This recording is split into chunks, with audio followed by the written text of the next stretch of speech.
Absolutely. This is our Makerspace. This used to be a storage room. As of January 28th, we reclaimed it. And we have gone through many series of setups for the kids. Whatever they feel is more important at the time, they tend to move around. And so we have a disassembly area, we have our 3D printing area, we have Arduinos kind of spread out around the tables. We have an art area. Lots of things going on with Connects. We're trying to build a theme park. We had almost a perpetual motion machine built at one point in time, but we've taken that down so that we could expand and do a few more things. I'm working on getting a larger Lego wall because the kids love that.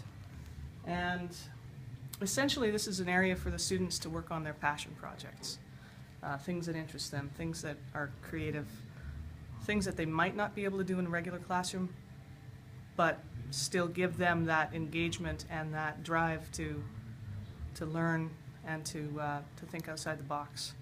Now, Jodi, you were talking about other program areas supporting and integrating with your idea here. Absolutely. We've had our environmental science class create a weather balloon where our Makerspace students created the payload, which allowed for sensors.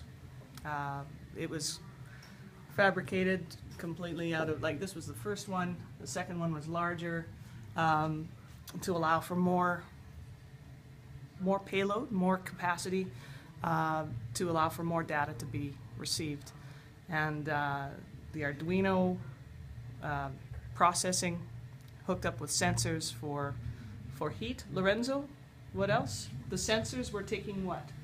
Altitude, pressure, temperature, like position, as in like there was some accelerometers. There was a GPS that was recording data and 2 other GPSs to locate it after. You should. Light and like UV and IR. You want to grab the ball? Does Ms. Anderson still have it? I think so. Okay. But so, I mean, science.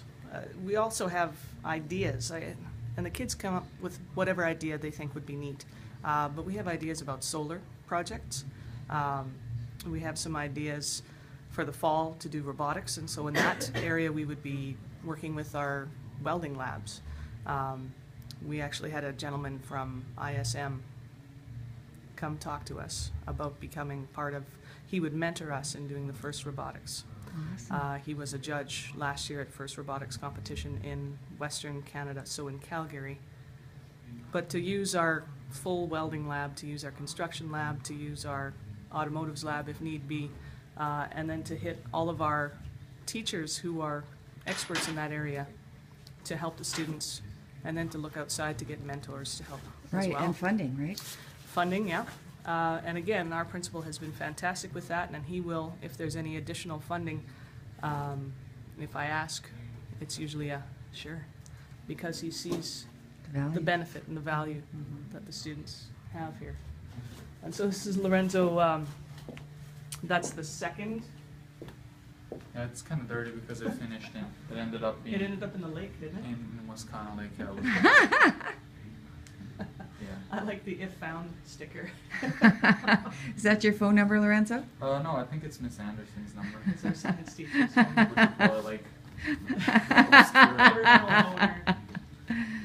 Now, Lorenzo, talk about that door, opening the door from the inside.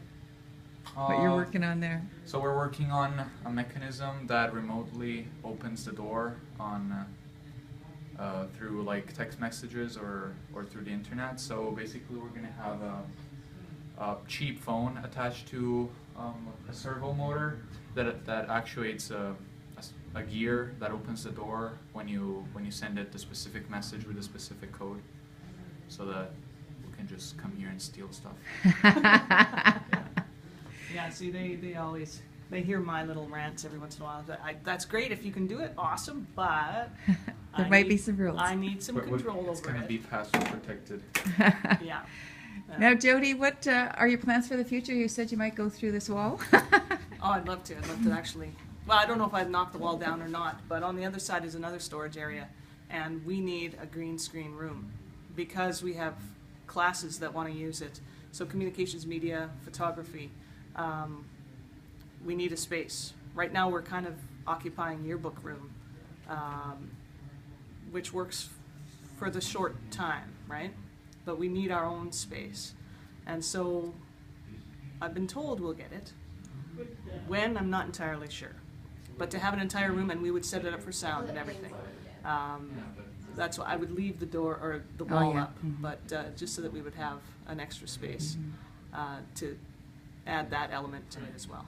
Because when we first started this, our entire back wall here was green screen. Yeah. Yeah. Now tell me about the parents' response to your creativity and innovation. It's been very, very excellent. We had an open house on May 5th. And we had probably 25 people come through. A lot of the kids brought their parents to see what they were doing. We were we were thrilled to have them all out. We had cookies for them, and we had people from the community actually come because we had a sign up outside and come on in and see what we're all about. So it's been fantastic. We've had some parents contact me and say, you know, my son's a little more focused now. He's doing what he wants to do. He's doing what he wants to do, but it's transferring over. It's transferring over into his other classes. And just giving them the freedom to be creative and to do your project-based learning, right? That's what's important, because now the artistic component, the 3D printing, we had students that were doing a talk about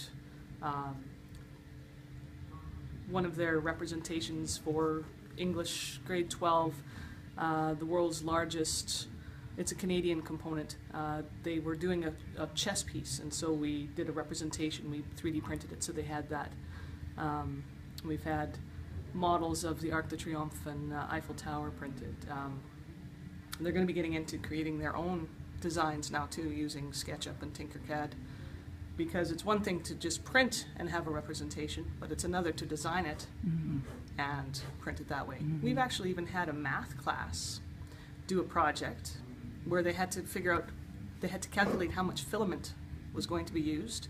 They had to design a geometric shape, and then we printed that and compared, because the MakerBot program will tell us how much filament is used. So they did that through math, grade 11. Awesome. So there's lots of opportunities for cross-curricular, tons. That's great. I'm just going to come over and take a picture of this door here. The door. Yeah, like this is awesome.